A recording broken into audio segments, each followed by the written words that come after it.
Rebel Radio, Wednesday evening, bright and early. And we have an overcast condition in the corporate area and around the country.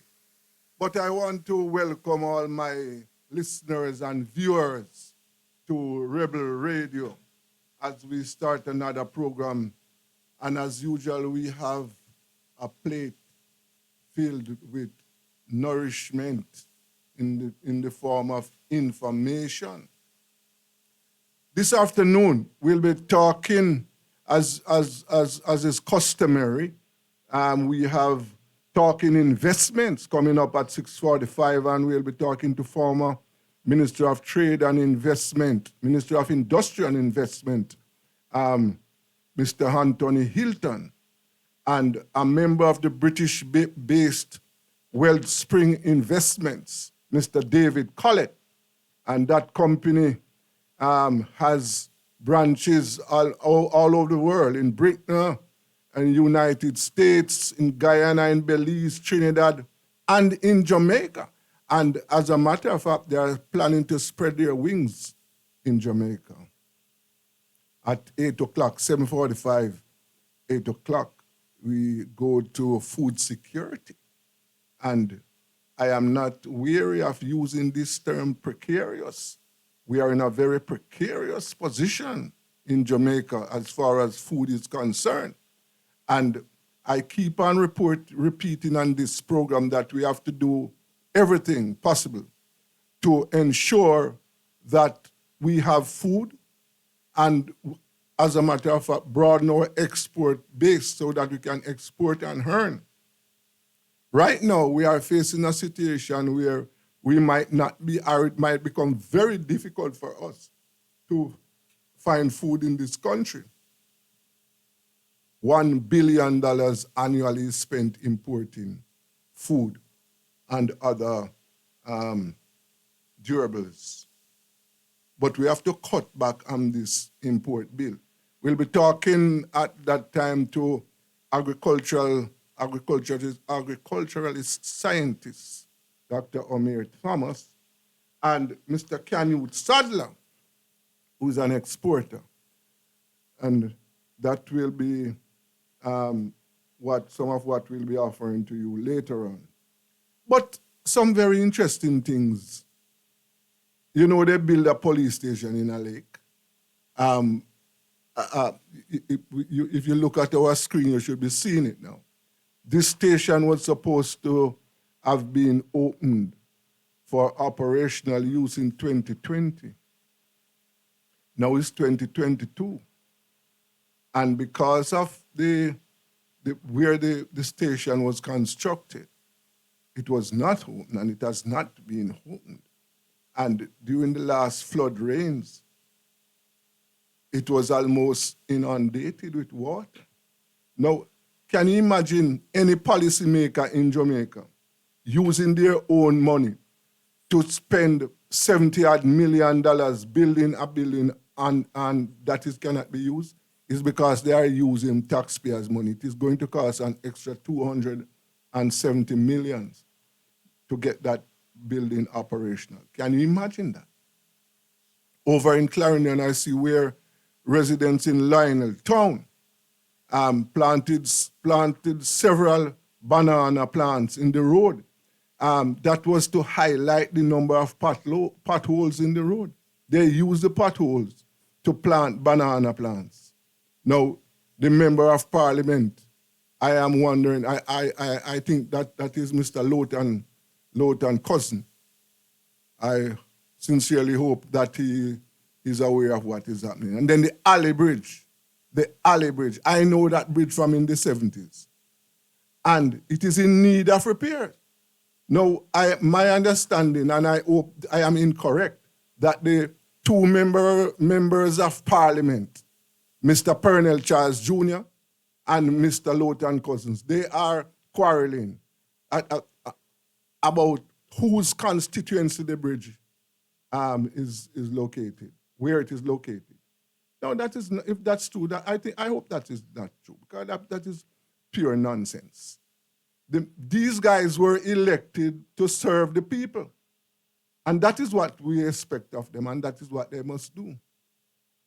I am going to try and get them on here to explain what is happening. Then another tragic incident over in Portmore where a father gunned down his son mistakenly. Now, this is about the third time that something like I can remember where a son was killed by his father. Boy, these things. Ex-superintendent T.N. White was robbed last week, Friday, at his gate. Went to collect his pension.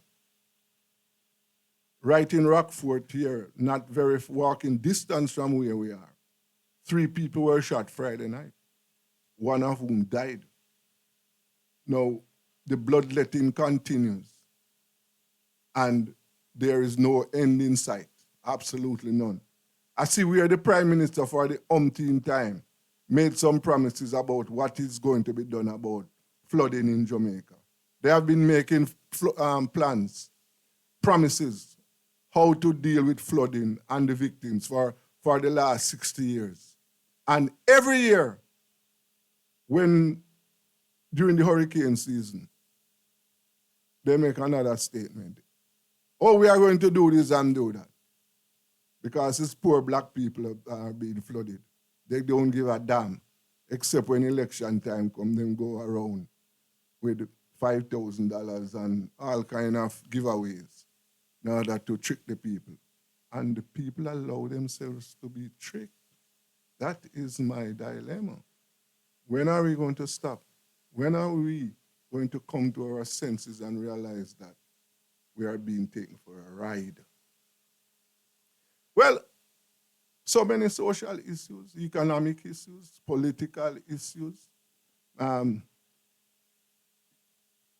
There is something that we must look out for. I think there are going to be some moves in the Labour Party to put aside some of the whole batsmen, you know. They know who they are. I'm not going to call their names right now. Now, I want to make a very special plea.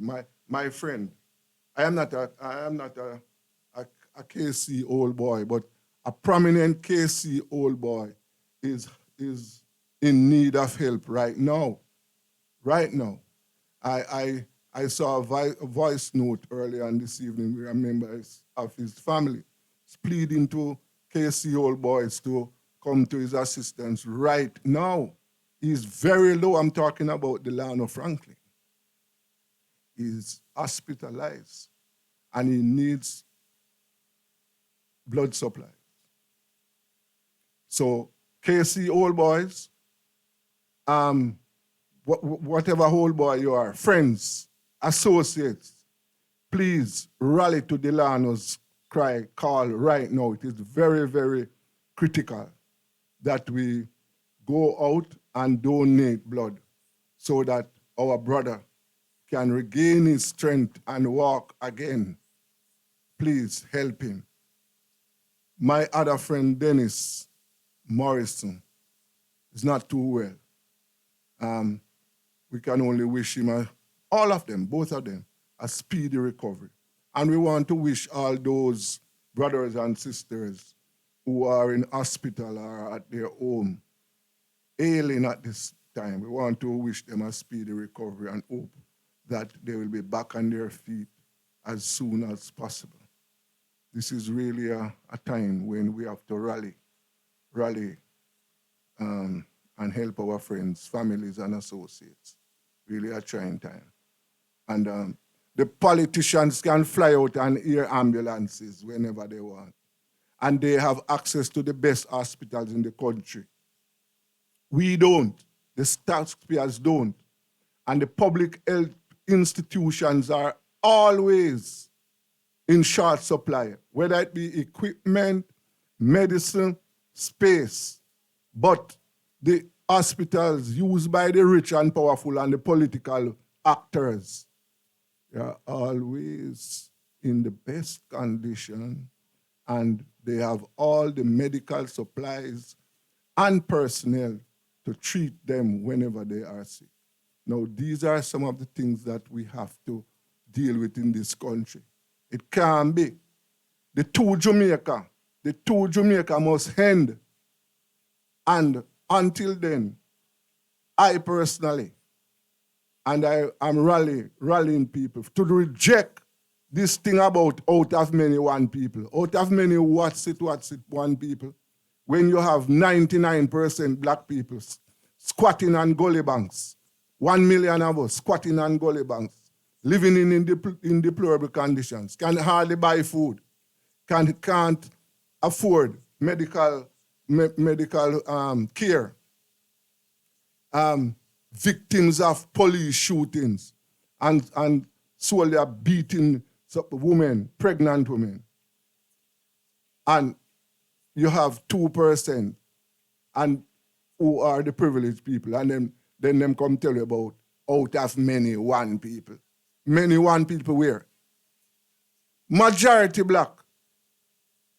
And what we are saying is that we want the system to be addressed and adjusted so that all of us can reap the fruits of the land.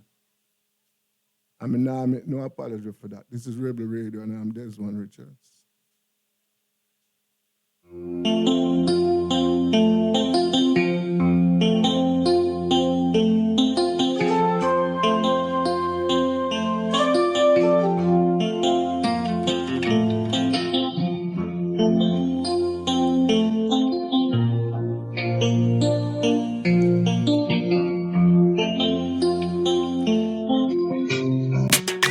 Do it for your best life, do it. Go check your HIV status, do it. So keep your life trending, no pretending. Me I tell yourself it, do it for you, do it for you. Every time you are link with a condom, coulda Ozzy, coulda wife, coulda be a random. Condom connect and protect your profile. Be your own fan, do it for your best life. Do it for your best life, do it. Don't put yourself at risk. Condom connect every time. Do it for your best life, do it. Keep we island clean, so clean. From the peaks to the beach, so clean. No dirty up Jamaica, please don't do it. Keep we island clean, so clean. From the peaks to the beach, so clean. No dirty up Jamaica, please don't do it. No dash no paper, no dash no plastic. Dispose your garbage responsibly. No know how to recycle, learn it quick. And if you drop it, better pick up every piece of it. Plastics last forever, don't forget the bits. Cause when them touch the street, them end up in the sea. Collect pan the reef where they fish them feed. And when you want seafood, I eat your Keep eat. we island clean, so clean. From the peaks to the beach, so clean. No dirty up Jamaica, please don't do it. No dirty up Jamaica, no dirty up Jamaica, no dirty up Jamaica, no dirty up Jamaica. With a message to you from myself and the Ministry of Health and Wellness.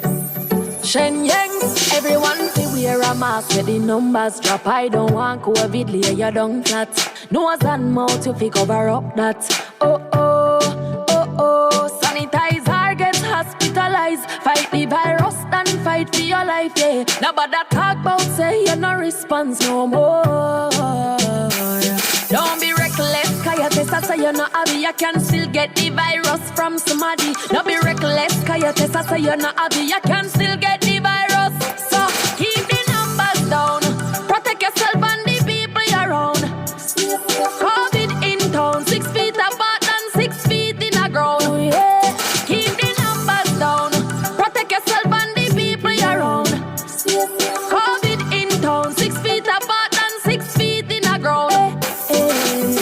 Stay alive, stay alive, stay alive, stay alive, stay alive, stay alive.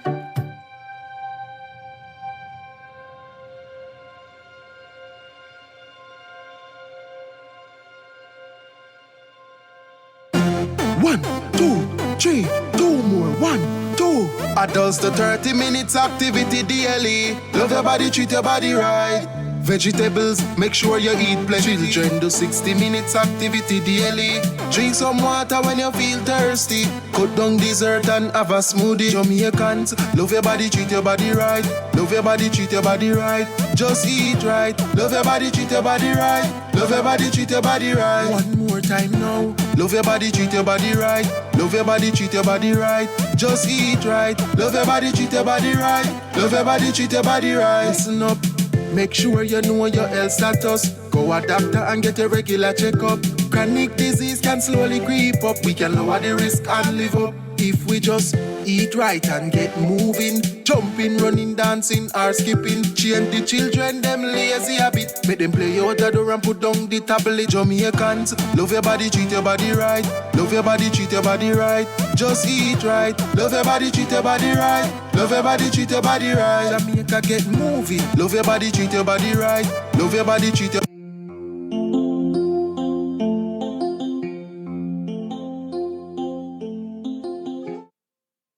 Yes, welcome back to Rebel Radio. I am Desmond Richards, your host. And about this time now, we are going to talk about investments. This country needs a lot of investment to improve its capacity and make life better for all of us. We have online Mr. David Collett from the Wellspring English-based, London-based Wellspring Investment. Mr. Collett, how are you? Good evening. Very well, thank you. Okay. Thank you very much. Okay. And we have the former Industry and Investment Minister, Mr. Hylton. Are you there, Mr. Anthony Hylton? Yes, I am. Oh, welcome. Well, welcome both of you. Yes, to both of you gentlemen. And this evening, we are on our program called Talking Investments. Mr. Collett, I want to open the button with you. Could you just tell us about tell us something about Wellspring Investments? Certainly, yeah.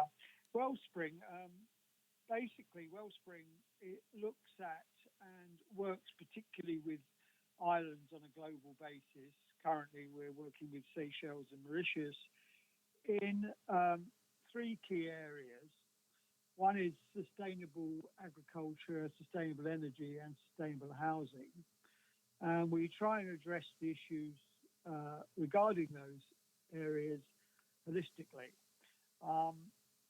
Because whilst the world is going through a global crisis, unfortunately, islands are the most vulnerable because they have to import some of those main items like oil, like diesel, like a lot of their food. So they are particularly impacted and will continue to do so unless we can assist Jamaica and other places break the connection between oil and imported produce and, shall we say, more sustainable housing. And that's our mission, really. And that's what I, as the strategically director, is to do that. And I'm pleased to be talking to you tonight and your audience and everybody there. And I'm happy to expand on how we do that and how we'd like to do that and why we want to do it, certainly. Yes, of course. So you tell us, you have branches in UK, United States, and where else do you have branches? We're based in the United Kingdom, but we're working on islands, and the two islands we're working is in the Indian Ocean currently, which is the Seychelles. And sorry, 1 second, someone excuse me. Seychelles and also Mauritius currently. That's where we're working now. Yes. And we're obviously interested in looking at the Caribbean, and Jamaica as being the premier island is where we have started. Yes. Just very early to look at how we can assist Jamaica. Right. So you At the moment, you have offices in Jamaica also. Sorry, Do Just loud, listen. you have an office? You have a branch in Jamaica. Are you hearing me? I have been. Yes, yes, we have an office in Jamaica, and certainly, and our colleague Richard is driving that, and we're hoping to start some of the projects soon in Jamaica. Um, Basically, on if we can just talk about them in different sections, uh, agriculture. What we're trying to do there is to deliver organic and produce without pesticides in a different way from the traditional way of growing. Our way of growing is more agriculture high tech. And first of all, we grow these in polytunnels. Now, polytunnels not small; they are 100 foot long, 30 foot wide, and 15 feet high. So that, and we are currently looking looking to in those polytunnels grow under very monitored, controlled conditions, more scientific than the traditional way. And in that way, we grow 3 harvests a year, and the yield is usually twice what you would get on open farming. Why is that? Because we have a very controlled temperature. We use solar powered polytunnels to ensure that whilst the plants get the sufficient light and sufficient growing, they don't get dry. They have constant water irrigation. They are supplied by solar powered pumps and temperature controlled. The polytunnels have certain ventilation in them to keep the temperature, and that way, for example, whether it be tomatoes or something else, we're getting substantial yields. Um, what we have done on other islands is looked at the last 10 years imports and looked about the 16 most popular produce, so we can adapt the growing conditions in the tunnel to everything from strawberries, raspberries to staple potatoes, onions, what the local community need, and also what the commercial element of the island, maybe the hospitality sector needs. And we can grow specifically chilies, herbs, and that is we amend the soil, we grow in very specific conditions.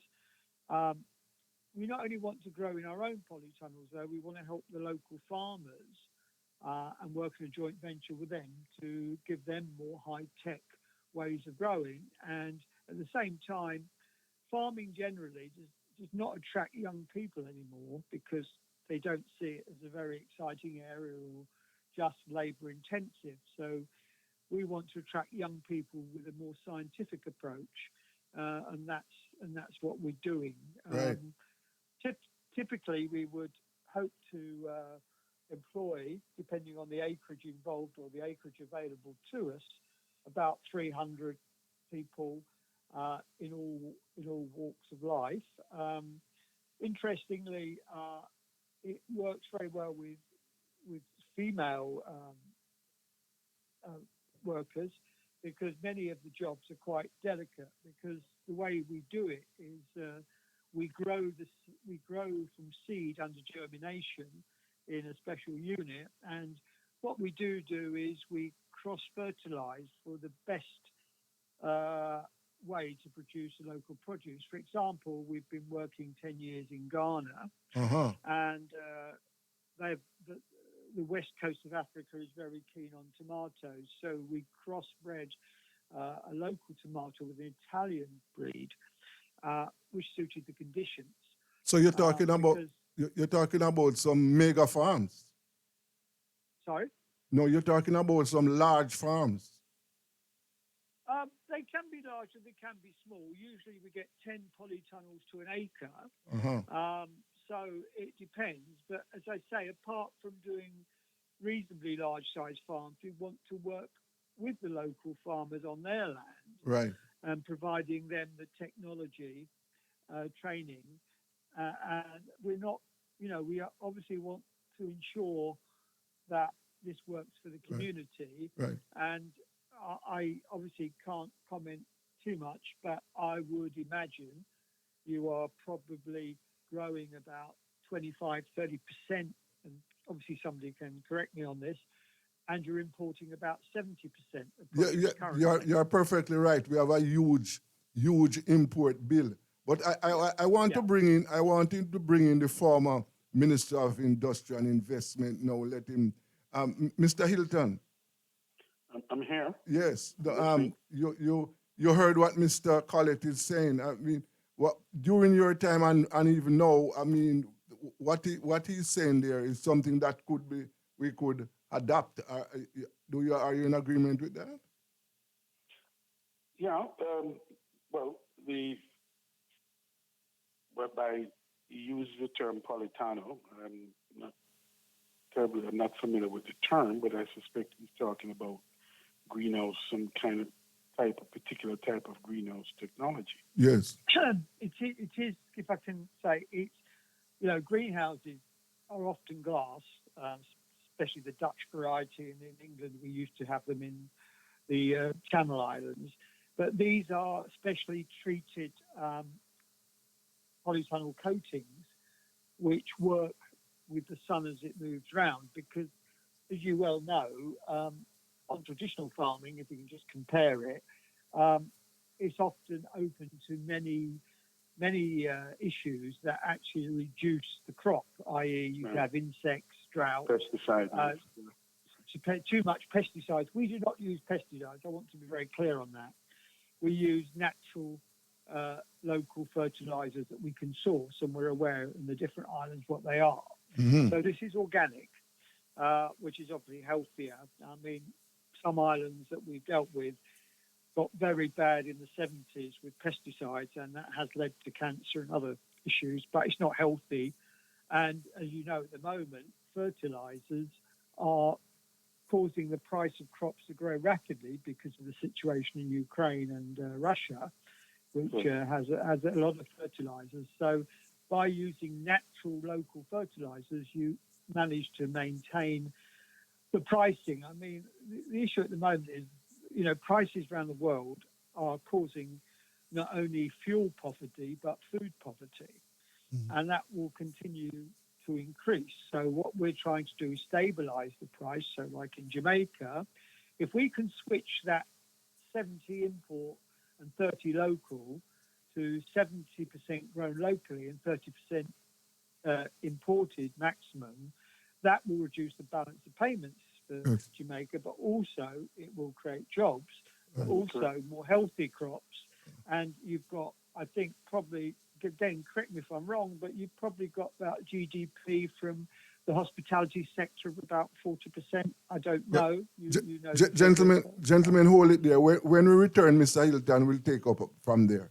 This is Rebel Radio, and I'm Desmond Richards. Okay.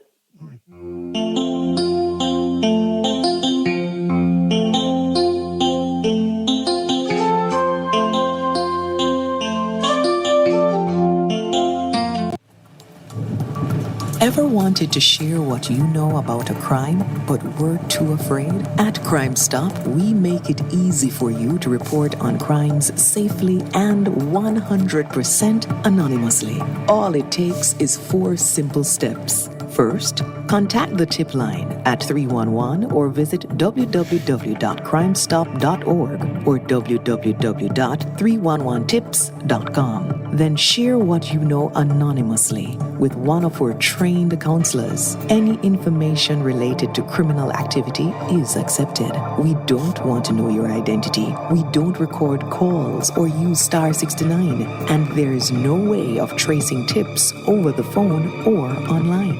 You'll also be given a file number for your tip. Next, track the progress of your tip by calling our tip line at 311 and quoting your file number. Finally, if your tip leads to success, you will be eligible for a cash reward. Rewards will be paid out upon request through a trusted disbursement agency with verification process to ensure that your identity remains hidden. Share one.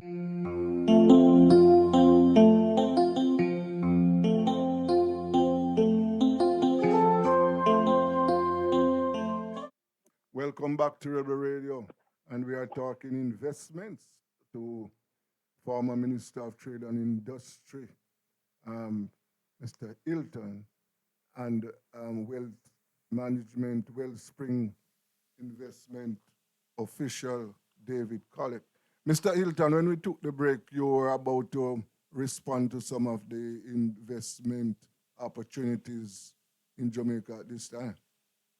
I was, but what can I indicate? I mean, your the volume seem a bit distant. I'm not sure if I'm coming across Well, I'm you hearing. or your listeners clearly. I'm You're hearing. very clear. You are very clear. You're very Okay. Okay. Well, yeah.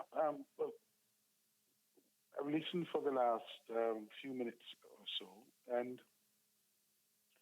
in terms of the technology, it is certainly a technology for the future and going forward. The whole question of sustainability, farming practices, and critically, financing sources, because ultimately the cost of the input costs in agriculture has a bearing on the pricing. And Absolutely.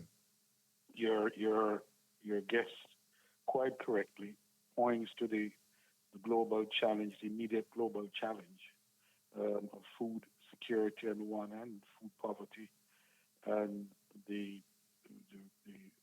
growing inflation worldwide. So we have conditions that will militate against food security and address the issue of food poverty, and an approach that looks at sustainable agriculture um, must be something of interest generally. And I think the the the issue of organic farming is one that, of course, addresses the issue of sustainability as well as affordability um, and some of the internal issues faced by agricultural crops over the years.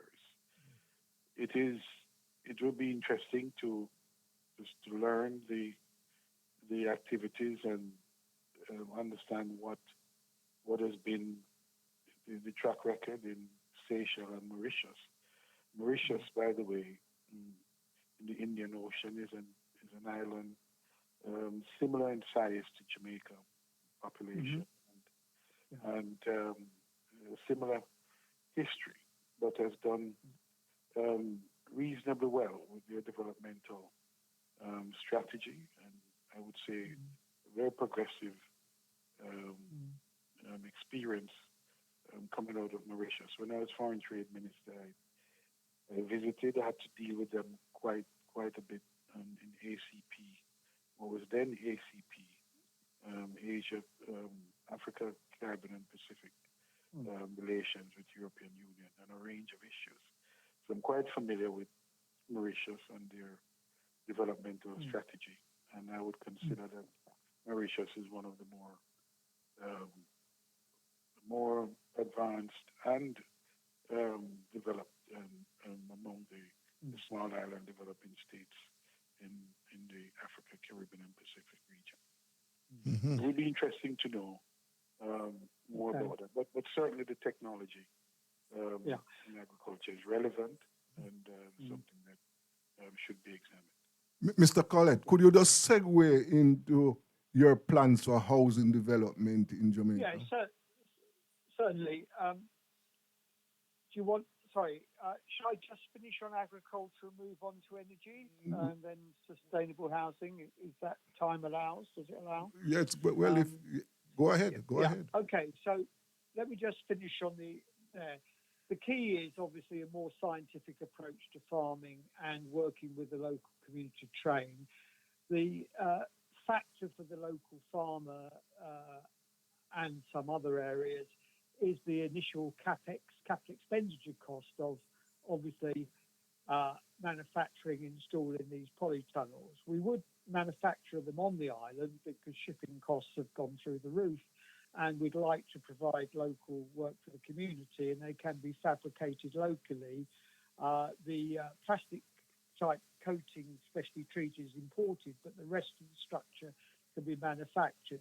The key is, and Solar Grow is our partner, been doing this for 10 years, is that we grow 3 harvests a year, and we grow more kilos per yield. So islands have limited land. So for a simple way, if we have 10 acres of land, we're going to grow the equivalent of 100 acres of open farming land. So that's part of the key of reducing the imports with, organic food. Now, I was just saying this before the break that probably the former minister can tell me, about 40% of your GDP comes from tourism and hospitality. I don't know if that's right. Could you? Yeah, those numbers fluctuate, particularly in the post-pandemic period, but prior to, and even now it's probably somewhere in the 30s, high 30s. But when the tourism is up and fully functioning, probably as much as that. Yeah. So one of the things about that is the tourists are becoming more demanding, and hotels have to charge premium pricing. So as part of the overall green approach, having on their plate local vegetables between 10 and 15-mile radius and be able to see where they grow is very advantageous for the hospitality industry per se.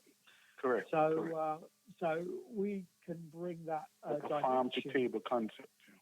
Yes, farm-to-table concept within 10 miles or wherever it may be, depending on the location. And that's what we're doing. And of fresher food, whether it comes from Turkey or the States, been travelling for 2 or 3 days. So the food is fresher, it's organically grown, there's more yield, and our aim would be to reverse those figures before I move on from, say, maximum 30% imports and 70% grown on the island. That's our objective. Moving on, if I may, the other key issue is energy. And there is no silver bullet on energy, but you have to look at it holistically. So the 3 areas that we're looking at is generating green energy, reducing existing energy, and storing energy. Right. Yeah? And myself, I've been doing this area for about 20 years now. UK was a fairly forward thinker on that. And there's a various elements. Some of the things that are now quite well known. Yes. Solar PV, when I started, solar PV was £4 per watt. Today it's 40 cents. So it's gone down by about 90%. It's become a commodity. So we've got a perfect storm here, right, where prices of energy have gone up and solar is. I don't mean to interrupt you, but in the interest of time, you have to step up the pace. So we are running out of time. So quickly segue into housing so that we can have a taste of what is on your plate as it relates to that. To housing. Sorry, yes. Did you say housing? Yeah. Yes, sir. Yes, sir. Yeah. Okay. Right. So energy can be addressed. Sustainable housing. Obviously, again, it's important not to try and import too many products. So we have a way of making blocks from local aggregates, which we can carve and shape.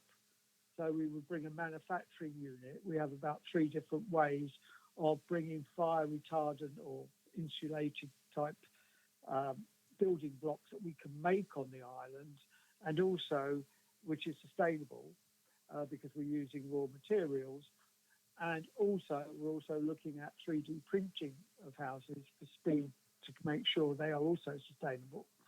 So we have various methods. I think every island has a shortage of good housing, and we can make A-grade insulation and put a factory on there using natural materials that you would have on the island. And again, that is one way going forward. And we believe there's quite a shortage of good housing. and energy efficient housing, and we would combine those elements from previously, and we've done that again in parts of Africa, from local housing, workers' housing, to quite substantial houses, because we can design and shape them, we can make them in molds of units, we can carve them to the shapes by what we use. And in the UK, we have that facility to, if you like, transport the technology and the design and fabrication. Mr. Hylton, you want to come in here?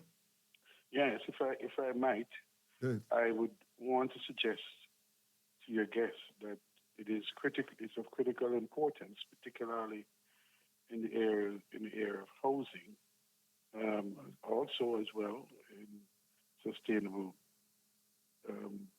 in energy, in all three areas, that you at an early stage, if you have not done so, that you want to engage with the Bureau of Standards, because they will have to certify of course these technologies, and so I would want to urge that be done soonest. Well, what I can tell you that I am aware that some work has started in that direction. I am aware of that. Right. Okay. Well, that's good. That's entirely appropriate, and you'd want to, before you're able to deploy the technologies, to ensure that it is certified, so that would help you in your marketing approach to the various segment. But Minister, I would like you to develop. Minister, I would like you to develop on what is the environment, the investment environment in Jamaica like right now. I would like you to come in on that.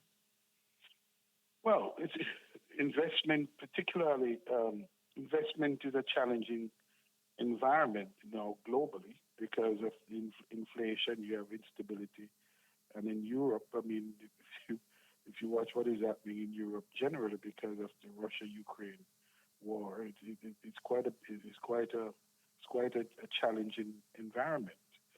In the UK, there's much imbalance, quite a bit of upheaval because of some radical policy proposal put forward by the Liz Truss administration.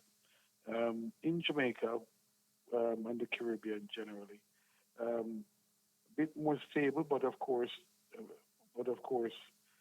influenced by some of the same factors. We're not insulated, linked or decoupled from what is happening in the supply chain, the global supply chain. Inflation is also fairly high. Interest rates, in consequence, has been going up. So, I generally am aware that there are funds available in the ESG funding available generally for activities such as your guest is discussing, sustainable or the greening technology. And I'd be interested to know the source of funds that you'll be utilizing in Jamaica, and what are some of the terms of those funds, and what sort of arrangements are being considered to ensure that the activities are indeed accessible and affordable and sustainable, as he described it. Right. Yeah. There are, to pick up on investment, as we have done before, whilst I totally agree with the former minister that raising investment has become particularly difficult, to some extent, though, the areas which are going to be more energy efficient housing, more sustainable agriculture and energy, do still have quite a substantial support. And because the paybacks are relatively reasonable, it can be achieved. So we've raised funds for the Seychelles, And we're looking at things like hydrogen, green hydrogen power, which completely detaches from oil. And obviously the materials we're using and the way we're, if you like, building some of the housing, some which doesn't always, whilst it has to be stable because of hurricanes and very strong, it doesn't need so much work on the foundations, and obviously using local aggregates and other materials save a lot of costs. So we can get 10-year, 20-year support.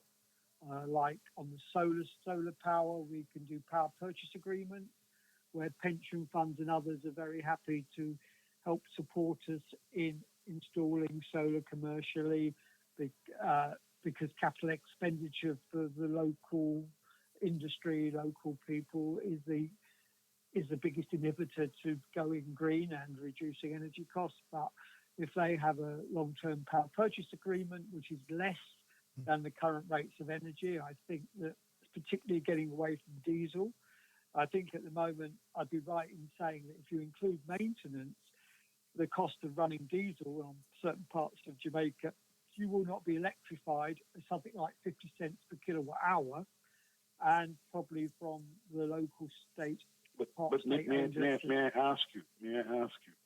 Are you contemplating what kind of relationship would you be contemplating with the grid or national grid? Okay, so what we're doing, and I can only compare other areas, we're supporting the grid, who is expensive to expand their capacity and upgrade it, and trying to break the link with diesel by under a power purchase agreement where our organisation investors pay for the initial investment of, let's say, solar panels, the simple one on government buildings, schools, communities, and then do a long-term power purchase agreement, which is usually 30% less than the current energy, and we use government buildings to supply energy to the local electricity station at a price where commercially they can stabilise, and in the residential sector, again, take some of the strain off capacity. But more importantly, you will find that we can eliminate the diesel generators that are off-grid currently with a combination of solar power, battery storage, and quite soon hydrogen. Currently, we're involved with the Seychelles talking about a very large investment of 150 million to convert some of their islands which have no electricity, which is one of the three main islands, and that investment cost is about 150 million. But hydrogen is the solution to break away from oil importation. But these are considered transition fuel for the moment. What's the level? No. I have to say, you can come to Scotland and you can see them operational effectively. Hydrogen is now just gone through that curve. Solar power is a commodity, and electric, because it's my particular area, since 2016, we are going through different, from lithium-ion to lithium phosphate battery storage. So it's possible to take somebody off diesel 24/7, solar for the day, battery storage for the evening, and the cost of batteries are now becoming cost effective and being made out of some very natural materials, salt, sand, liquid metal. So you have got an entire solution for off-grid. The point I'm making, and I mean, first of all, I'm supportive generally of the direction and the greening technology you're discussing. Point I was making is that the technologies are maturing, technology, and that is obviously the direction in which to go. The question I raised earlier, which will be an important feature and an important determinant of your activities here in Jamaica, is really around your methods of financing, sourcing of financing, and as you've indicated, which is quite right, which is the affordability and accessibility for the adoption of new technology. So you're going to have to meet a skeptical population generally that has to be weaned off of the traditional methods and introduce these greener methods, and they're going to want. Gentlemen, I have to open the platform to both of you again.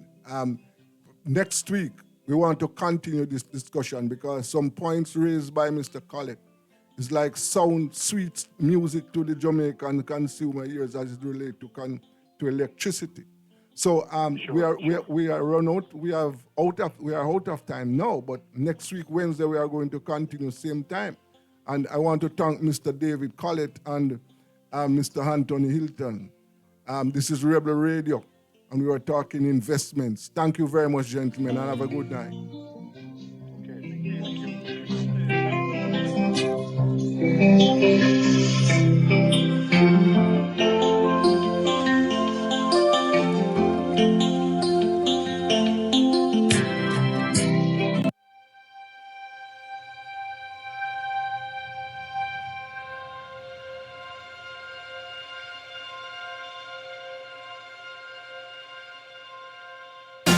One, two, three, two more. 1, 2.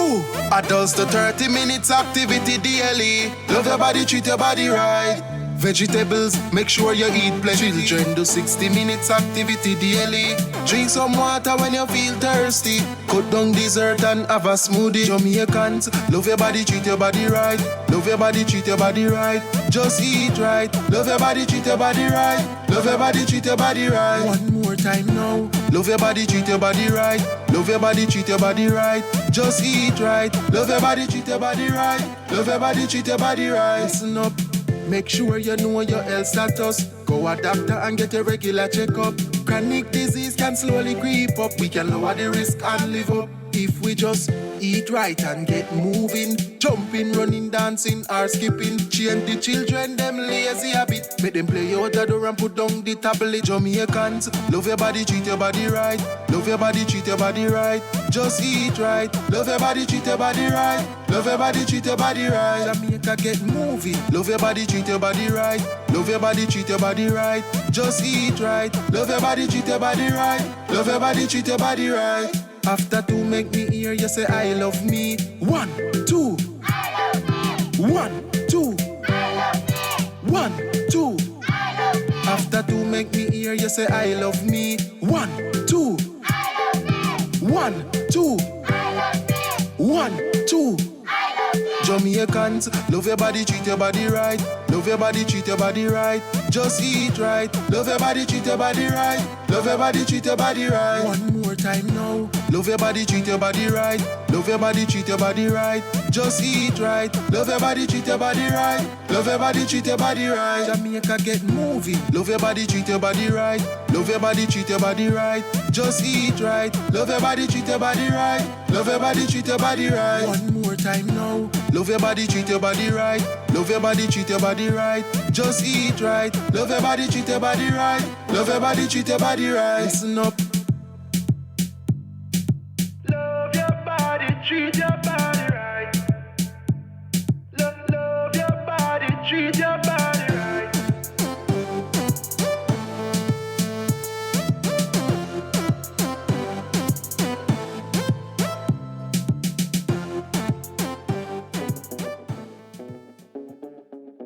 Jamaica.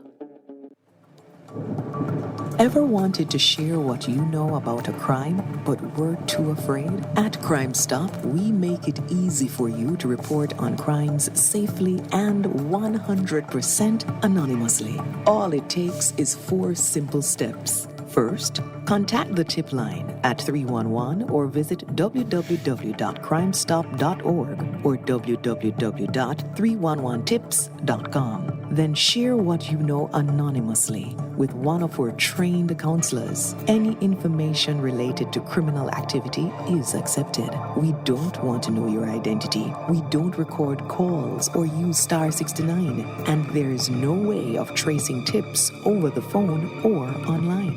You'll also be given a file number for your tip.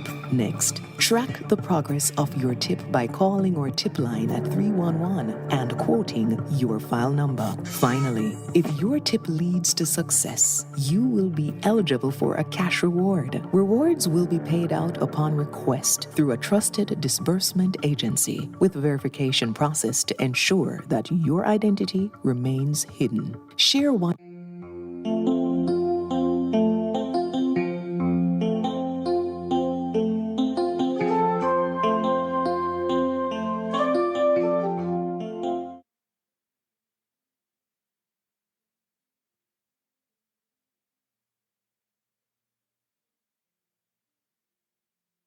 We had a very interesting and educational discussion talking about investments in Jamaica. Now we want to turn ourselves, food, shelter, and clothing. Food, shelter, and there's a third one that is escaping me right now. But three important elements that are very important to human existence. So we dealt with shelter a while ago. I think the third one is medicine. We are going to switch to food security, because I keep on saying that we are in a precarious situation and something will have to be done. We have with us Dr. Omer Thomas, well-known agriculturist, and Mr. Canute Sadler, an exporter. And both of them are going to tell us now about food security, where we are, what is supposed to be done, and how we are supposed to approach the problem. Gentlemen, good evening, and welcome to Rebel Radio. Hello?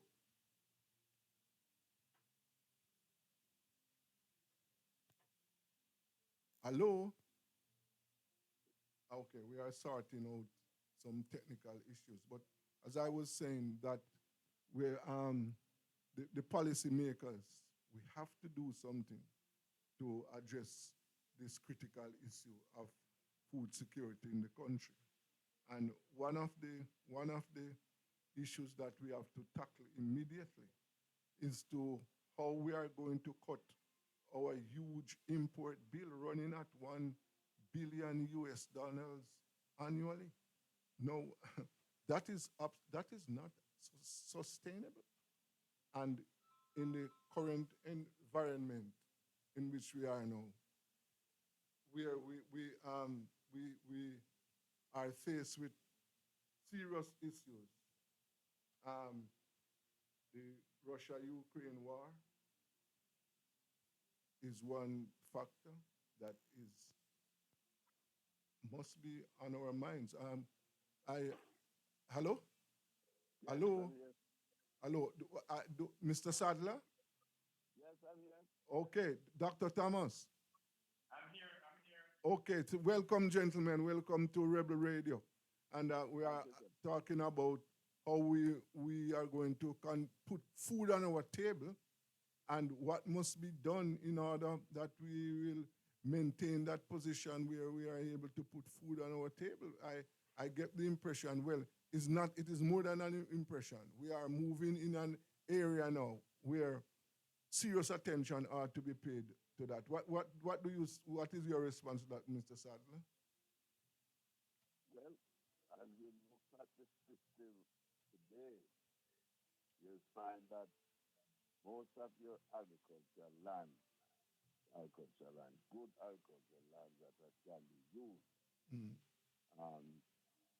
are not being properly used, are being substituted for other products. So yes. you have to first identify what what you're going to produce and how much of the product that you're going to produce. And of course, identify your proper land that Mm-hmm. you have available that you're going to use for production. And of course, you have to identify the farmers, Uh-huh.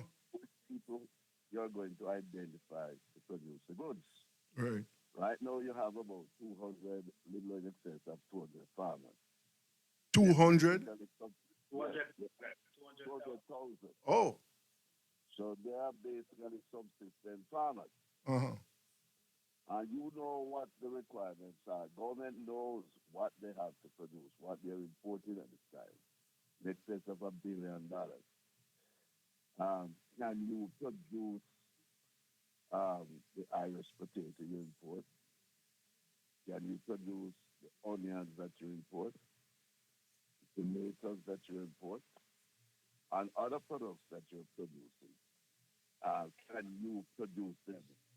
Which part of the island you're going to identify and to empower farmers to produce these products? Mm-hmm. So until we can see a proper plan that the government is going to use in order to get these products on the production, we're just spinning our wheels. Government must identify all these areas of production in order for them to be able to provide adequate food Mm-hmm. security. The land right now that you have, putting into housing, you have to rethink your position. You move the sugar cane out, what you going to do with the land? How much land you're going to use for housing? How much land you're going to use for tree crops? How much you're going to use for regular um, food that we're now importing? These are some of the things that I believe we have to look at in Mm-hmm. order for you to have a constructive plan to produce what we're looking to consume. Yes. And Adlai, if I may come in here, Yes. Yes. Yes, and Dr. when T. that we need to have a strategic, a significant and a strategic reduction in the food imports. Strategic, eh? A That's right. significant reduction in the food imports. But how are we And going to when, do that? and when, okay, look, there are incentives that are given to farmers or agricultural investors on an annual basis through what we call production incentive program. I said it's a couple $1 billion, couple $100 million well every year. But while that is happening, it is not it is not tied in any significant way to the levels of permit given to import the products that we can grow locally. Mm-hmm. Hello? Yes. Dr. No. Thomas. We lost Dr. Thomas. You want to continue, Mr. Sadler? Yes. He's saying that, Following up on what Dr. Thomas is saying yes. here now, Mm-hmm. you have to look, when you look, you have to incentivize farmers if you're going to produce goods. Yes. And as I said to you, identify your area where you can maximize output for the products that you're going to grow. Mm-hmm. Now, if you look at your import, as the Dr. Thomas is saying, you have to do something. Mm-hmm. Are they going to raise the tariff on all these? Yes. Hello? We just lost both our guests a while ago. We'll try again. But both gentlemen raised the point about sustainability and about employing the right strategy, how to get the agricultural um, the get the production going. And I'm afraid that that will take some thinking and some planning. Let us go for let us. Let, let, oh no, no! I am told that I should not take the break. We are trying to re-engage our guest. Yes, but this is serious argument because we they are using. We have used some of our best lands already to build houses in Portmore and in some other parishes. Now, as our guest pointed out a while ago, we have to do some rethinking on that. We just can't use the best land to build houses. Yes, we have a housing shortage. Yes, we have a housing crisis. And yes, we have to make provisions for that. But at the same time, we have to ensure that we are able to provide food to put in our plates. We can't continue to be spending 1 billion every year, far in excess of what we earn from exports. So that is something I believe, and I think most of us will agree. It requires some serious attention. No, we can't continue this way at all. And with the flood rains, I only hope that the rains that we're having has not disturbed the farming community in St. Elizabeth. I sincerely hope that, because then you are going to face with food shortage or higher, let me say, higher prices. We are now in October, so we know that the Christmas demand is going to drive up costs again. No, boy. We have Dr. Thomas. Yes, I'm here. Yes, I'm sorry for that. We had some technical issues. And Mr. Sadler, are you there? Yes, I'm here. Yes, so we were on, both of you were on this important point about what must be done and how it must be done to cut the import bill. Dr. Thomas, you take it on. Okay. Yes, I was saying that we need to have some structures in place, because while we're trying to reduce the import bill, we have what you call a production incentive program that amounts to hundreds of millions of dollars that's given every year to farmers. Right. But while that is happening, there is still an unbridled import permit freedom which exists. Okay? So, if we link those together, we will be able to manage the reduction in the imports. We'll be managing it because, we can't just cut off imports because people have to eat. But at the same time, we have to discourage the unbridled imports while we encourage the local production. Uh-huh. Okay? Now, what is happening, I do not believe that we are paying sufficient attention to the structures that's needed for us to zero in on the food security issues that we like to talk about. Yes. Because we do not, at present, we do not have any organized transportation mechanism to move raw materials and produce from the production areas to the areas where it is needed for either local consumption or export or for processing. Uh-huh.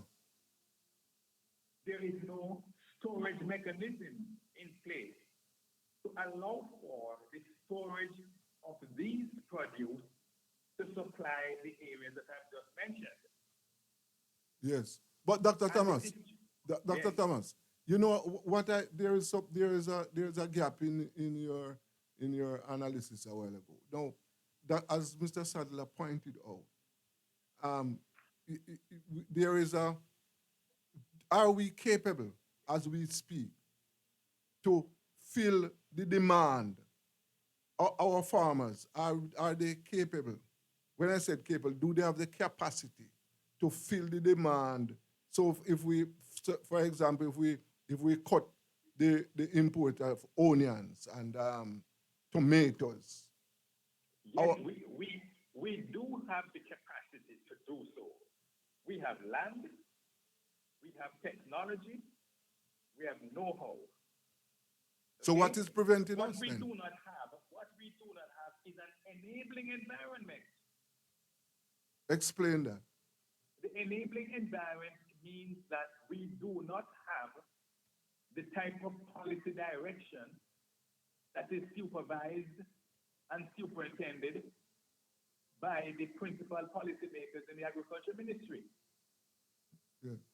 So, so you are suggesting that we need a state-driven mechanism to get the production going. Is that what you, instead of a private sector-driven one? A state-driven but not state-controlled.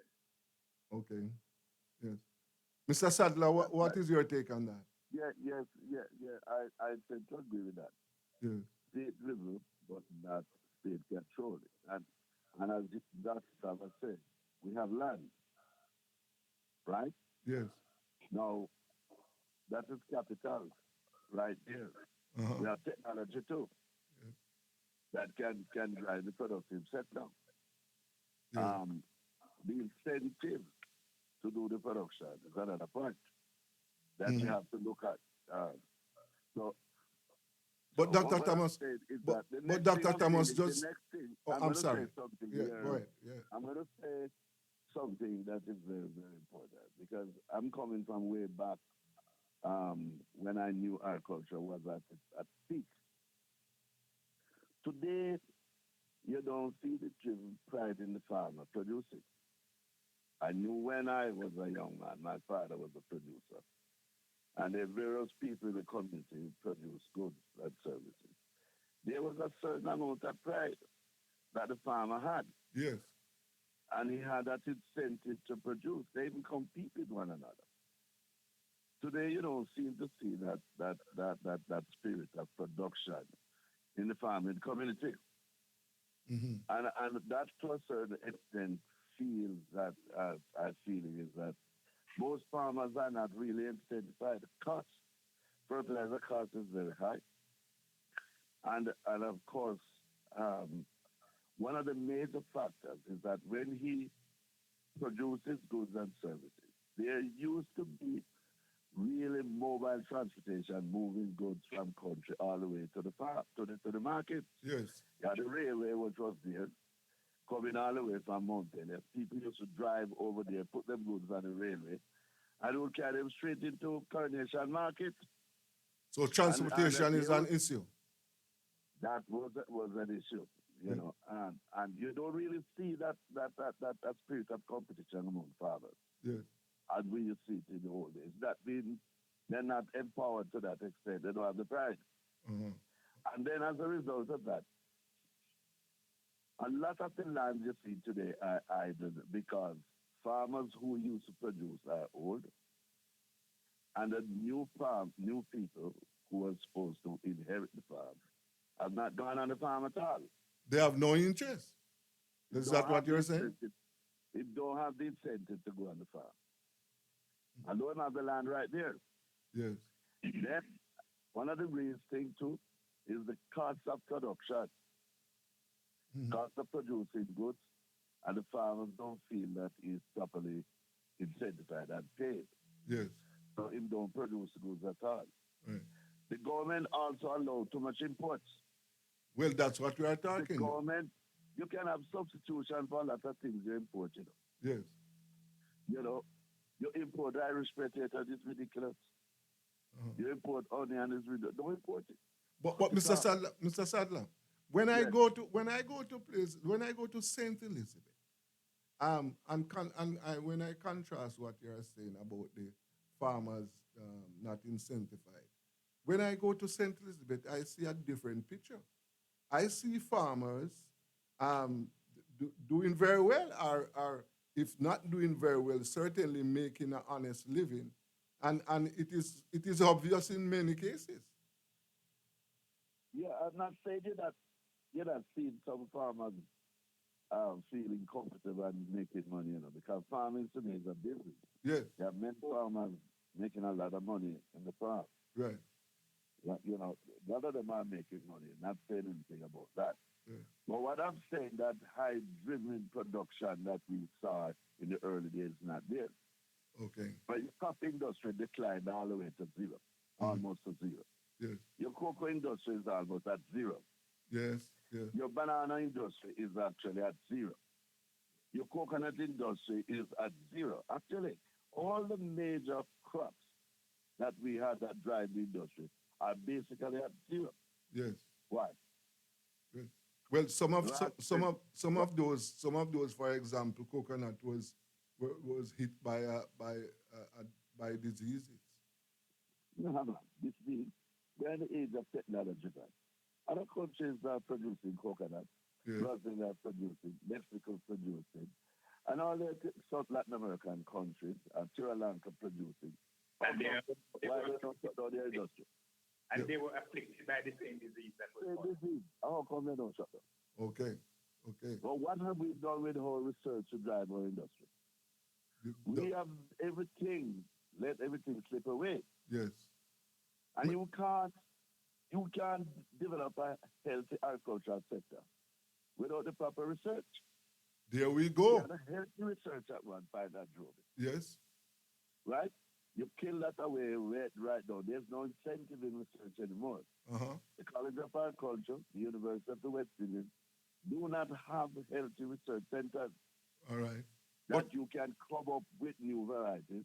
You can come up with various things to cure diseases and various things. It's not there. Okay. And new production techniques. Yes. Right. There's no agricultural country in the world, a developed country in the world, can evolve to any level of success without a healthy research sector. Doesn't happen anywhere in the world. So we had this school of agriculture. I remember that in early days. But we have case now.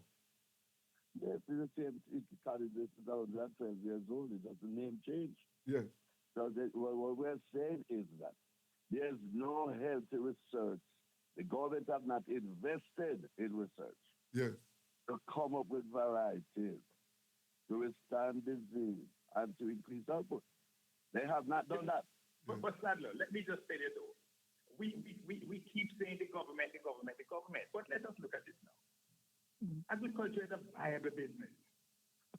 Agreed. Many companies in Jamaica make their wealth from agriculture. Any of them. But where is the collaborative private sector with government to drive some of the research from which they make such great profits? We have poultry, okay? We have people who are importing coffee, and we have people importing cocoa products. Yes. We have people who are importing milk products. Yes. Why don't we establish a mechanism where there's a collaboration between the state and those who import these things to drive the research to foster our local production? For example, what happened to Bogue? Good point, Jamaica. What happened to Bozels?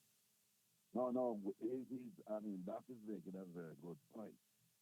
But if you look at the history of developed countries, United States you can use, European countries that are highly developed agricultural countries, Holland, all of them. If the government needs a new variety, then empower XYZ university and then give them grants and then come up with the answer. Okay. Or they go empower private labs. Yeah. Because remember, in the long run, is the state to a certain extent who lead certain research. Yes. USFDA in food and drug, the English FOA in food and drug. All of these organizations within developed countries comes up with ideas all the time, along in collaboration with your universities. Uh-huh. Your universities of Maryland, universities of all the colleges that you know, they come up in collaboration with government to come out with different varieties. and it goes to the producer. Okay. India did it in the 15th with the rice. They had rice, and they did not have rice to support themselves. Uh-huh. They went on a program in order to incentivize the small farmer with 5 acres and 10 acres and whatever.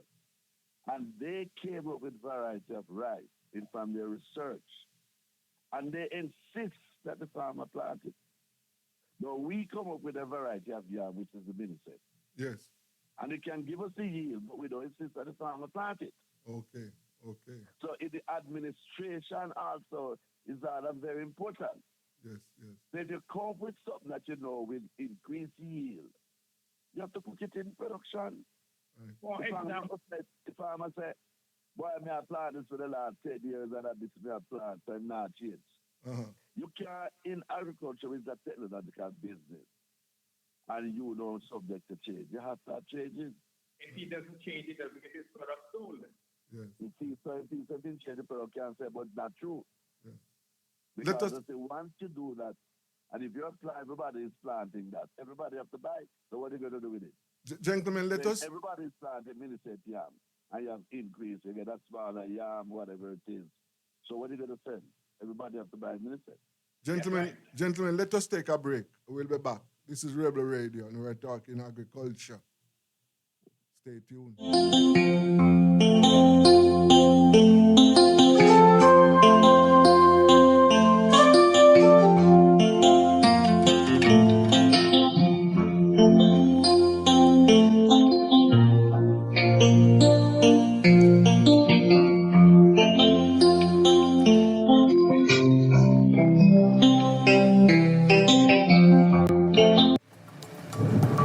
Ever wanted to share what you know about a crime, but were too afraid? At Crime Stop, we make it easy for you to report on crimes safely and 100% anonymously. All it takes is 4 simple steps. First, contact the tip line at 311 or visit www.crimestop.org or www.311tips.com. Then share what you know anonymously with one of our trained counselors. Any information related to criminal activity is accepted. We don't want to know your identity. We don't record calls or use star 69, and there is no way of tracing tips over the phone or online. You'll also be given a file number for your tip. Next, track the progress of your tip by calling our tip line at 311 and quoting your file number. Finally, if your tip leads to success, you will be eligible for a cash reward. Rewards will be paid out upon request through a trusted disbursement agency with verification process to ensure that your identity remains hidden. Share what you know anonymously. Do it for your best life. Wait. Go check your HIV status. Wait. So keep your life trending, no pretending. Me I tell yourself it do it for you, do it for you. Every time you are link with a condom, coulda Uzi, coulda wife, coulda be a random. Condom connect and protect your profile. Be your own fan. Do it for your best life. Do it for your best life. Do it. Don't put yourself at risk. Condom connect every time. Do it for your best life. Do it. Keep we island clean, so clean. From the peaks to the beach, so clean. No dirty up Jamaica, please don't do it. Keep we island clean, so clean. From the peaks to the beach, so clean. No dirty up Jamaica, please don't do it. No dash no paper, no dash no plastic.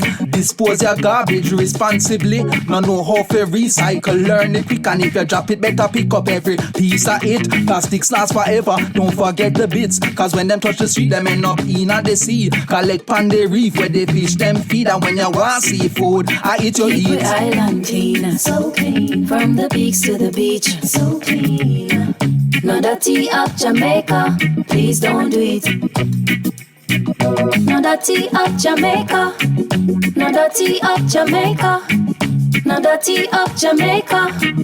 No dirty up Jamaica. With a mess.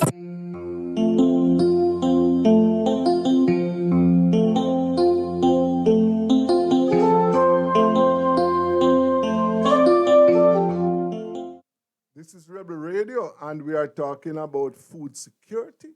How do we ensure that we prevent our people from starving?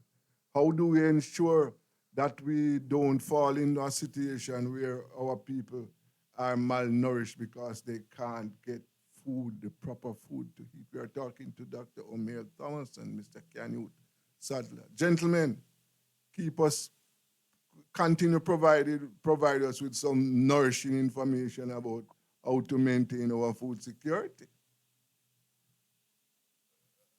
Who's there? Hello? Yes, I'm here. Yes, yes. I was saying that both of you should continue to provide our audience with nourishing information on how to provide or to maintain food security. All right, but look, let me just comment this section by saying that sometimes I want to believe that there's not a shortage of ideas as to what to do. We're not short of that. Wow. For example, look at what happened. The government 1 year and 4 months, and 1 year and 5 months ago, the government launched a small ruminant production program. What is that? It's a program to enhance and to dive to widen and broaden the involvement in the production of goats and sheep. Okay. Because we import tens of millions of dollars of goat meat, of what they call goat meat, every year. Yes. Yeah. Well, So the government launched that. But after it was launched by the government, big fanfare down in St. Elizabeth, and it was handed to the civil servants to collaborate with the private sector to make it possible.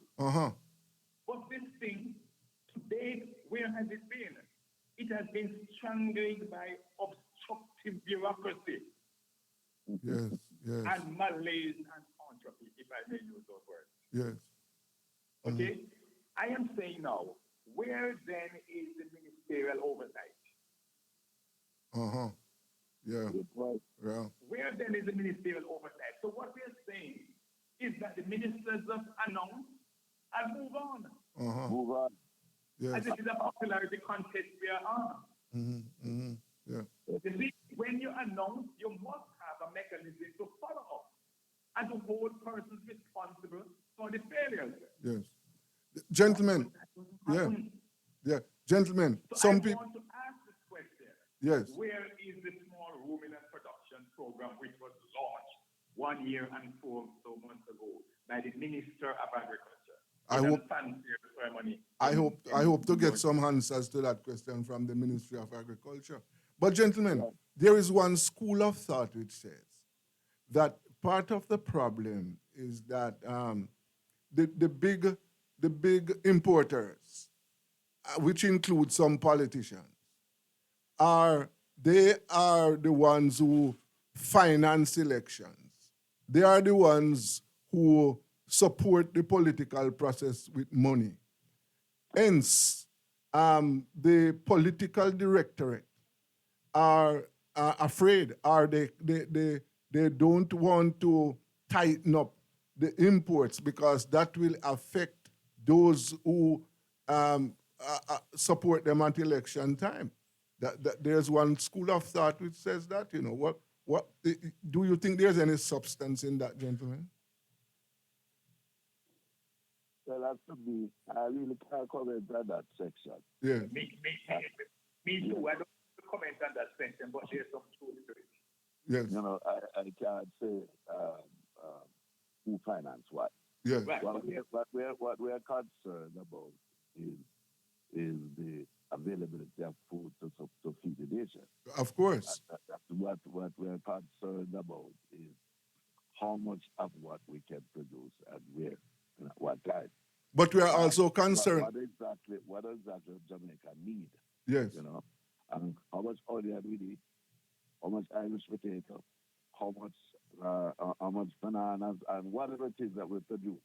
And where certain items are concerned, can we do without them? Well, we are We need also to cut back. We need to cut back on the food bill. yes. But Can we cutting back, do without certain items? but Mr. Sadler, cutting back Yeah. at the food bill mean reducing our imports. And And that's what we're talking about. But can that we do without certain things and that well we import? And do we have any substitute in Jamaica? Are we making provision for starches, for substitute to replace certain things that we import? well For example, we import a lot of wheat. yeah. We import a lot. Wheat is about $370 a ton for wheat. Can we substitute wheat with something else? And that's 100%. Mhm. But can we Reduce. flour Yes. from something else? Yes. And what product we have to identify to produce the flour? Yes. And in producing, how much job we will add? Okay. to the Well, whole process. you will recall that some years ago, banana flour was introduced in the market. You remember that? That's Gentlemen, you one. remember that? Yes, we have cassava flour too. We Yeah. have land can grow the cassava. So that is. Right? Yes. Don't we a have lot of land don't we grow- have can land grow- in Jamaica can grow cassava? Of course. You So can grow cassava competitive to any other country in the world. all right, Right. But we don't grow any cassava in Jamaica. all right. Yet cassava is a major export product coming out of Costa Rica, Mhm. coming out of Brazil, Nicaragua, and all the Latin American countries. Yes. Frozen cassava is a huge business. Uh-huh. It runs into over 150 million a year. Wow. Export. Wow. So Yes, man. so We we call it UCA. okay. And So you can check your computer to see the volume of it. All Latin American countries yes. use it. So that And is it's so part of the staple food. right. We don't export it. We don't grow enough, as a matter of fact. So why you think we don't focus on that? Why? Because that you have just told us that there's a big export market for that. So There's that a big export market, but what I'm saying is that farmers with land yes. have to lead the production process. They have to invest in putting in infrastructure, equipment, and so on to do the business. Uh-huh.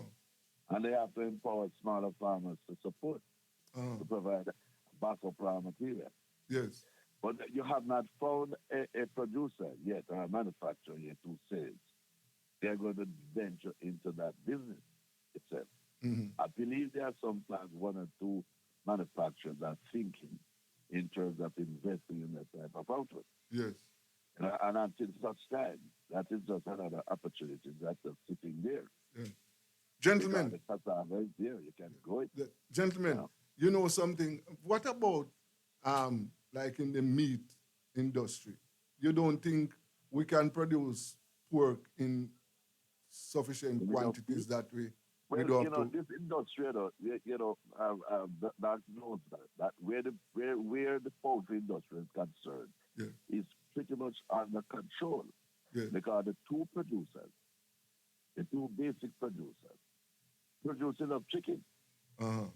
you don't really have to import any of them, Right. but they still find a way to import it. Why? We, eh? Why? Why? Yes. Because capitalism, man, business. Okay. All right. That is what it is called. So somewhere along the line, someone is going to find a way to import it. All right. What You about know, pork? so- What about our pork production? You think we could do better in that area? Pork production, Yeah, pork. there again, we produce enough pork. Yeah. I believe Jamaica produces enough pork. Yeah. But I'm not saying within the system, someone find a way to import some of that again. But I don't believe we have to import. We have to import any pork. Yes. No, we don't have to import eggs.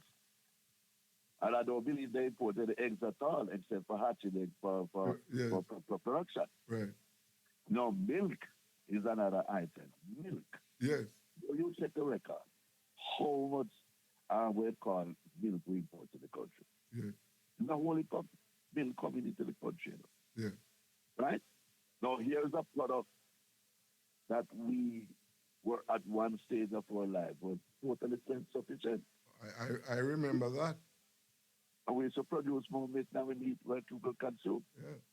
I remember No, as we import a a certain boy amount of in the country, I drink milk very regular. because they mash up the industry. Yeah.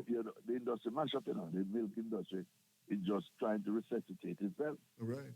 And that can explain to you the bigger dairy board and all these things are now in place to try and bring back the industry. Mm-hmm. But at one point, we had more milk than we could have managed. All right. And that is gone. But there I go again. In the excess milk, Yeah. nobody thought it necessary to go to the byproducts of the milk. Right. Nobody produced any cheese. No. But we could have produced the cheese with the excess milk at the time. Right. In the 80s, when they had more milk than they could manage. Okay. And of course, when the WTO introduced the rules, Jamaica, instead of finding ways to keep their farm under production, bow to the rules. Right. And all the farmers sell them cow to make patty. Yes, and today we are buying milk. Today we import milk, and we're struggling now to bring back the industry. Yes, struggling. And it's the same thing with the beef. There you go again. We make decisions. Government make bad decisions. Mm-hmm. And each political party comes to power only want to win the next election. Ought to. So when you plan an agriculture policy, you can't plan agriculture policy for 5 years just because the minister feels a boy, you're only going to be in power for 5 years. Yes.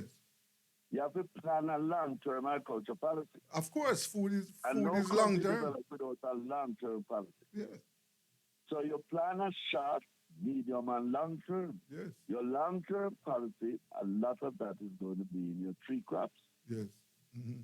Your tree crops that you have, like you have your appies, you have your mangoes, your breadfruit, your avocado, and those crops should be planned for long-term development to earn foreign exchange for domestic consumption and export. Yeah. But they don't come within 5 years, man. No, sir. You know that is 10, 15, and 20 years before you can recognize the benefit of those crops. Yeah. So I think the whole process of the government is the policy that they lay out and how them trying to incentivize the farmers. You know, have you one person in the country produces fertilizer? Yes. And sell it to what you want to sell it from. Mm. So you farmer have to pay what him sell it the price. Yeah. Now when the farmer produce and doing conversion, don't make any money. Yeah. He said, boy, fertilizer price too high. I buy raw materials, for my factory. Yes. I constantly have to raise the price to the farmer. Yes. And I can't go too much to the export price to the people abroad. Right. But to keep the farmer in business, I have to make sure I pay a correct price, otherwise I don't get any good. Gentlemen, this program, this show is a permanent feature because there are so many areas. It is inexhaustible. And therefore, we'll continue this discussion next week, Wednesday, because we have to ensure that food is on the table. Without that, we'll end up in a catastrophe. I want to thank Mr. Canute Sadler and Dr. Omer Thomas for nourishing information on food security tonight. We'll be back next week, Wednesday. Rebel Radio, Desmond Richards, your host.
Ever wanted to share what you know about a crime, but were too afraid? At Crime Stop, we make it easy for you to report on crimes safely and 100% anonymously. All it takes is 4 simple steps. First, contact the tip line at 311 or visit www.crimestop.org or www.311tips.com. Then share what you know anonymously with one of our trained counselors. Any information related to criminal activity is accepted. We don't want to know your identity. We don't record calls or use star 69, and there is no way of tracing tips over the phone or online.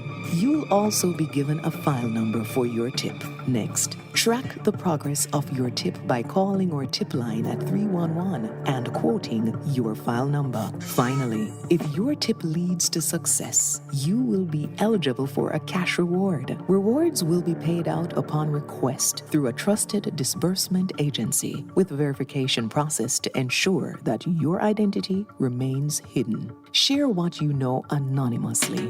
Do it for your best life. Wait. Go check your HIV status. Wait. So keep your life trending, no pretending. Me, I tell yourself it, do it for you, do it for you. Every time you are link with a condom, coulda Ozzy, coulda wife, coulda be a random. Condom connect and protect your profile. Be your own fan. Do it for your best life. Do it for your best life. Do it. Don't put yourself at risk. Condom connect every time. Do it for your best life. Do it. Keep we island clean, so clean. From the peaks to the beach, so clean. No dirty up Jamaica, please don't do it. Keep we island clean, so clean. From the peaks to the beach, so clean. No dirty up Jamaica, please don't do it. No dash, no paper, no dash, no plastic. Dispose your garbage responsibly. No know how to recycle, learn it quick. And if you drop it, better pick up every piece of it. Plastics last forever, don't forget the bits. Cause when them touch the street, them end up in the sea. Collect pan the reef where they fish them feed. And when you want seafood, I eat your Keep eat. the island clean, so clean. From the peaks to the beach, so clean.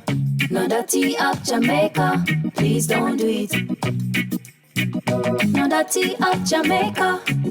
No dirty up Jamaica. No dirty up Jamaica.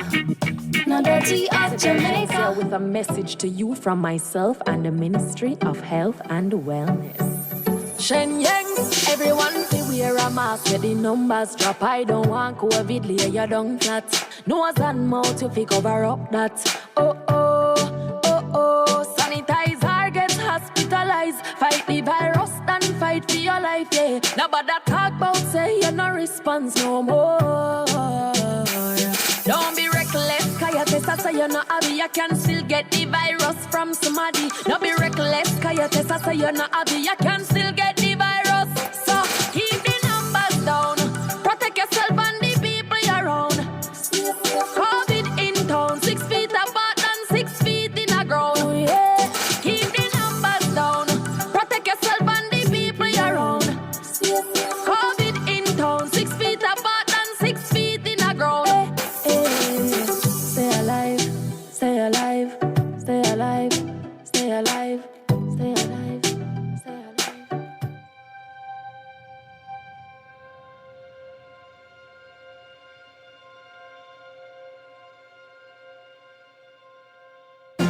1, 2, 3, 2 more. 1, 2. Adults to 30 minutes activity daily. Love your body, treat your body right. Vegetables, make sure you eat plenty. Children do 60 minutes activity daily. Drink some water when you feel thirsty. Cut down dessert and have a smoothie. Jamaicans, love your body, treat your body right. Love your body, treat your body right. Just eat right. Love your body, treat your body right. Love your body, treat your body right. One more time now. Love your body, treat your body right.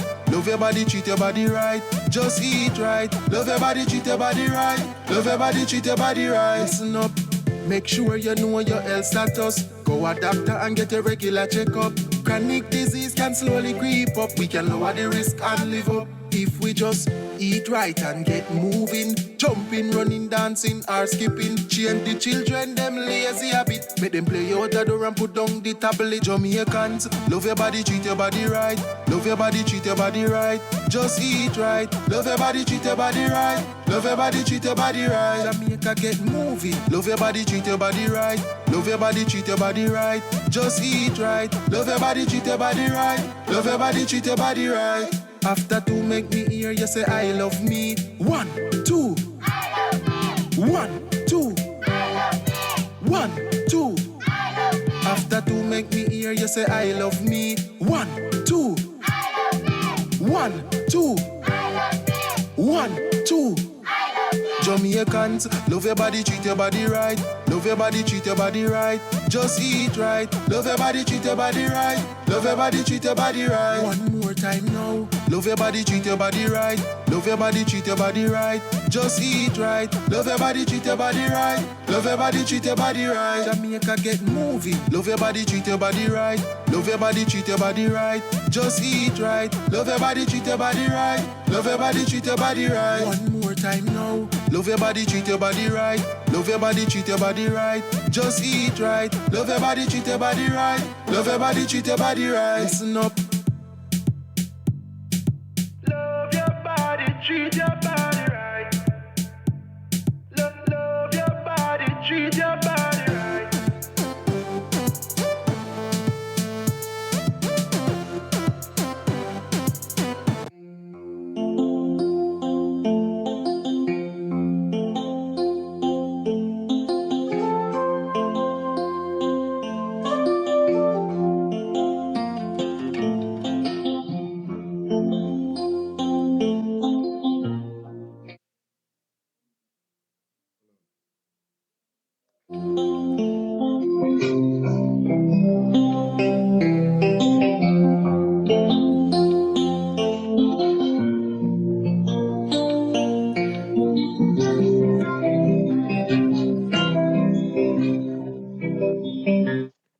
Rebel Radio, live from Rockford, Desmond Richards.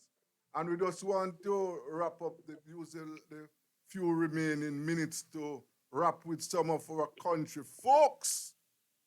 David, are you there? Hello. Hi, Desmond. Yes.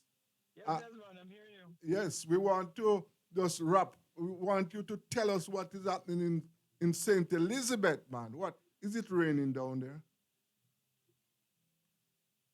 Well, we have had a break from the rain. We have got much rain over the last 2, 3 days. Yes. And we found out that some flooding in areas along the roadway made it very difficult for traffic. Yes. Drainage is one of the problems that is plaguing the areas.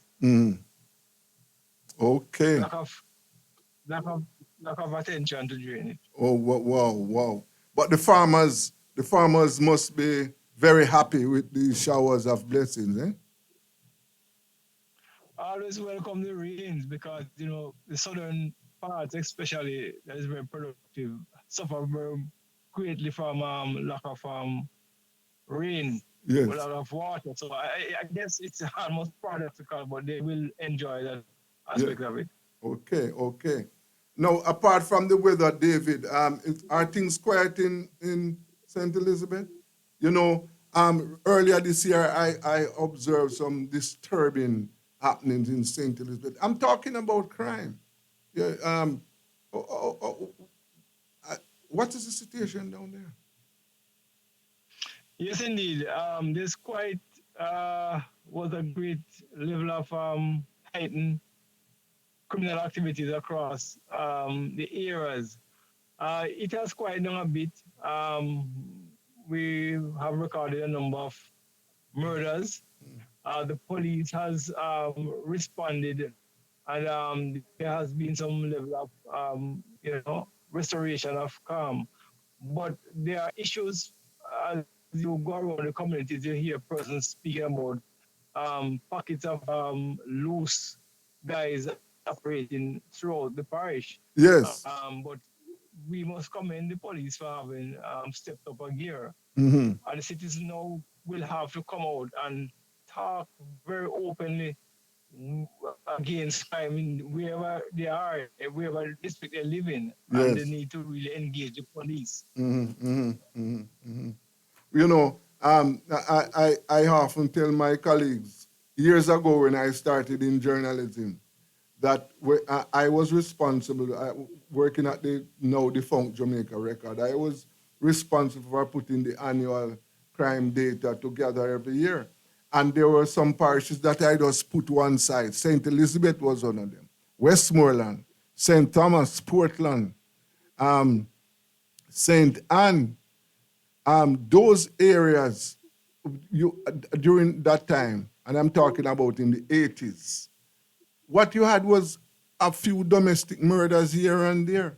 Now, Westmoreland, the last set of data I saw, Westmoreland is one of the leading crime parishes in the country.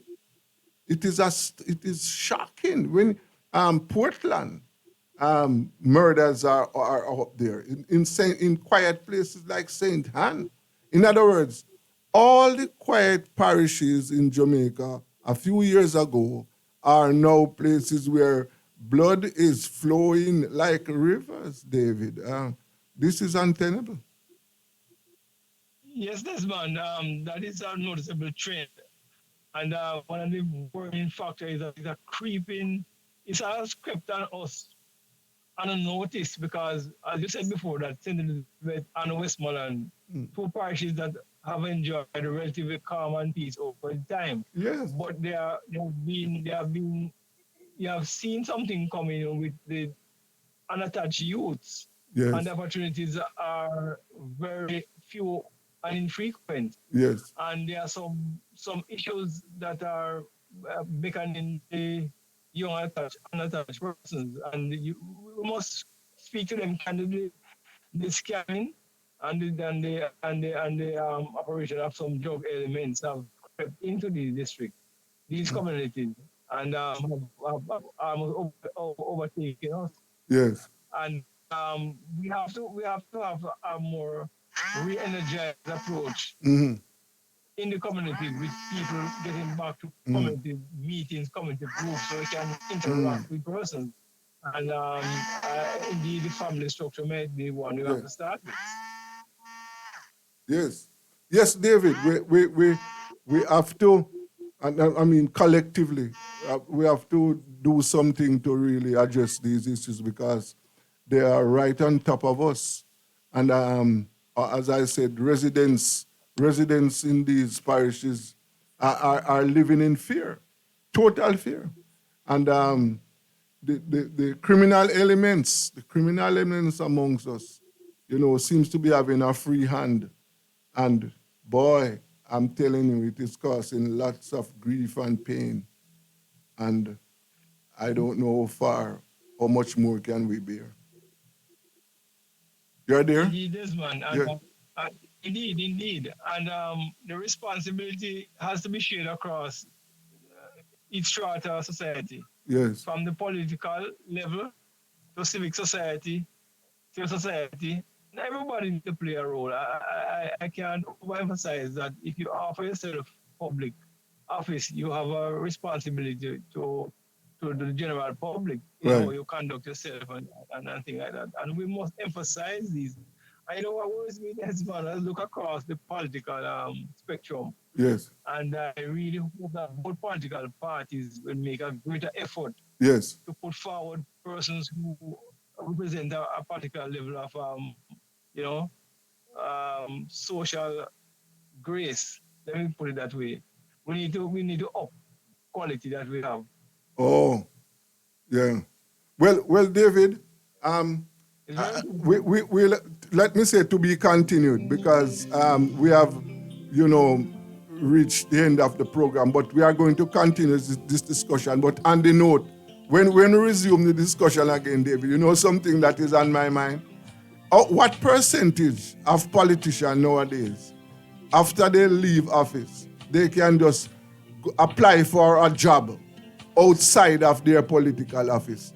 Which company, which corporate entity in Jamaica will offer them a job I get some people say, and it's something that I am thinking about.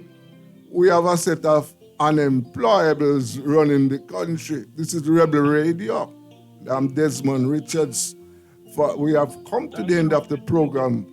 I want to thank David Satchwell and want to thank Mr. Collett from London, the Honorable